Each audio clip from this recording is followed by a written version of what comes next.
പുതുവൈപ്പിൽ ബോട്ടിന് തീപിടിച്ചു. ബോട്ട് യാർഡിൽ കിടന്ന ബോട്ടിനാണ് തീപിടിച്ചത് എന്ന് സൂചന. വൈപ്പിനിൽ നിന്നുള്ള ഫയർഫോഴ്സ് സ്ഥലത്തെത്തി തീ അണയ്ക്കാൻ ശ്രമം തുടരുകയാണ്. കൂടുതൽ വിവരങ്ങളുമായി സൈഫുന്നീസ അലിയാരാണ് ചേരുന്നത്. സൈഫുന്നീസ, തീ അണയ്ക്കാനുള്ള ശ്രമം എങ്ങനെയാണ് പുരോഗമിക്കുന്നത്? 9 മണിയോടുകൂടിയാണ് ഈ ബോട്ടിൽ തീപിടുത്തം ഉണ്ടായത്. ഇതിന്റെ കാരണം ഇപ്പോഴും വ്യക്തമല്ല. പുതുവൈപ്പിലെ യാർഡിൽ കിടന്ന ബോട്ടിനാണ് തീ പിടിച്ചത് എന്നാണ് ഫയർഫോഴ്സ് ഉദ്യോഗസ്ഥരിൽ നിന്ന് ലഭിക്കുന്ന വിവരം. 9:15 വൈപ്പിനിലെ ഫയർഫോഴ്സ് യൂണിറ്റിലേക്ക് ഈ തീ പിടിച്ചതായുള്ള വിവരം എത്തിയത്. ഉടനെ തന്നെ അവിടെ നിന്നുള്ള ഒരു യൂണിറ്റ് ഫയർഫോഴ്സ് അവിടേക്ക് എത്തിയിട്ടുണ്ട്. തീ അണയ്ക്കാനുള്ള ശ്രമം നടത്തുകയാണ്. ക്ലാസിക് എന്ന് പറയുന്ന ഒരു ബോട്ടിനാണ് തീ പിടിച്ചിരിക്കുന്നത്.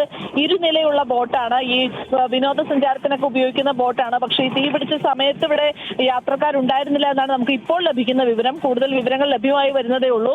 ഫയർഫോഴ്സ് ഫസ്റ്റ് യൂണിറ്റ് അവിടെ എത്തി തീ അണയ്ക്കാനുള്ള ശ്രമം തുടരുകയാണ്. ശരി സൈഫുന്നീസ.